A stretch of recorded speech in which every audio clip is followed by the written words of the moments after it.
जय हिंद दोस्तों। आज हम बात करेंगे एक ऐसी राजनीति की जो नफरत की जड़ें जमा रही है। बीजेपी के छोटे छोटे कार्यकर्ताओं से लेकर प्रधानमंत्री तक सबकी जुबान पर एक ही चीज है, मुसलमानों के खिलाफ जहर। क्या यही लोकतंत्र है या नफरत का बाजार?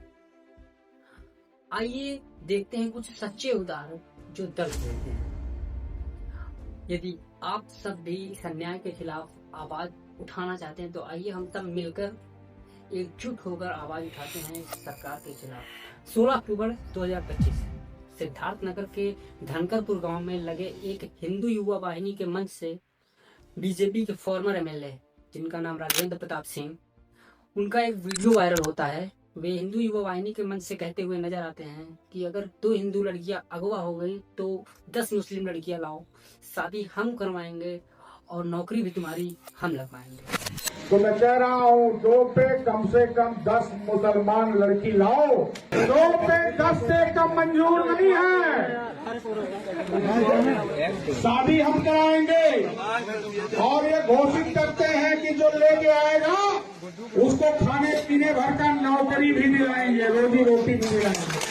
ये पहली बार नहीं हुआ है कि बीजेपी के किसी मंत्री ने, किसी विधायक ने, किसी सांसद ने पहली बार मुसलमानों के खिलाफ बोला हो। ऐसा पहले भी हो चुका है, जैसा कि कुछ ही वक्त पहले पहलगाम अटैक हुआ था तो बीजेपी के मंत्री विजय शाह जो एमपी से हैं मध्य प्रदेश, वो कहते हुए नजर आते हैं कि हमने पहलगाम अटैकर्स की बहन को ही भेजकर उनकी ऐसी की तैसी कर दी। जिन्होंने हमारी बेटियों के सिंदूर उजाड़े थे वही कटे पिटे लोगों को हमने उन्हीं की बहन भेज करके उनकी ऐसी की तैसी करवाई। एक बार मोदी जी हुआ ऐसा था कि ऑपरेशन सिंदूर को जिसको टैकल किया गया कर्नल सोफिया कुरैशी और विंग कमांडर विनोदा सिंह द्वारा, ये कहाँ तक टॉलरेबल था? लेकिन बीजेपी की धर्म की राजनीति और महिला सशक्तिकरण जैसे झूठे वादे फेल कर जाएंगे इन्हीं सब चीजों की वजह से। भारत में सब अच्छा है। अब आते हैं हमारे सीएम योगी जी। उनको लगता है क्षेत्र का नाम चेंज कर देने से रेप नहीं होंगे, मर्डर्स नहीं होंगे और ऐसी गतिविधियां नहीं होंगी जो सरकार नहीं चाहती, जो समाज नहीं चाहती। किसी क्षेत्र का नाम चेंज कर देने से रेप होना नहीं घटता, किसी क्षेत्र का नाम चेंज कर देने से क्राइम रेट नहीं घटता, नाम से ज्यादा काम मायने रखता है। इलाहाबाद को प्रयागराज कर देने से 5 साल की बच्ची का रेप तो नहीं रुक गया, फैजाबाद को अयोध्या कर देने से दलित महिला का रेप तो नहीं रुक गया जो 3 फरवरी 2025 को ही हुआ। सब चंगासी पुरानी बात भी नहीं है। और हमारे योगी जी मुस्तफाबाद को कबीर धाम बनाने में लगे हैं।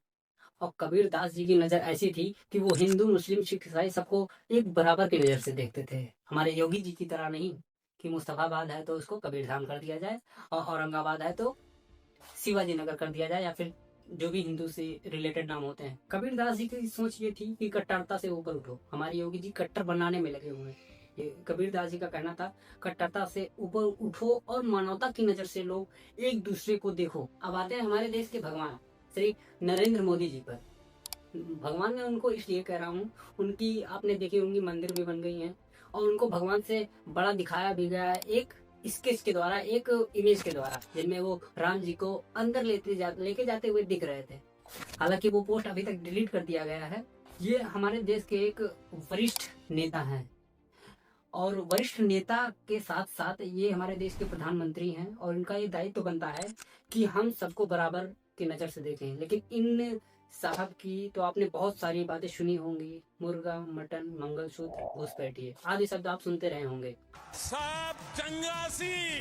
अब आप खुद ही मान लें कि हमारे यहाँ एक छोटा सा घर है जिसमें एक दादा है, एक दादी है और पूरा फैमिली है, बेटी, बहू और बच्चों के साथ।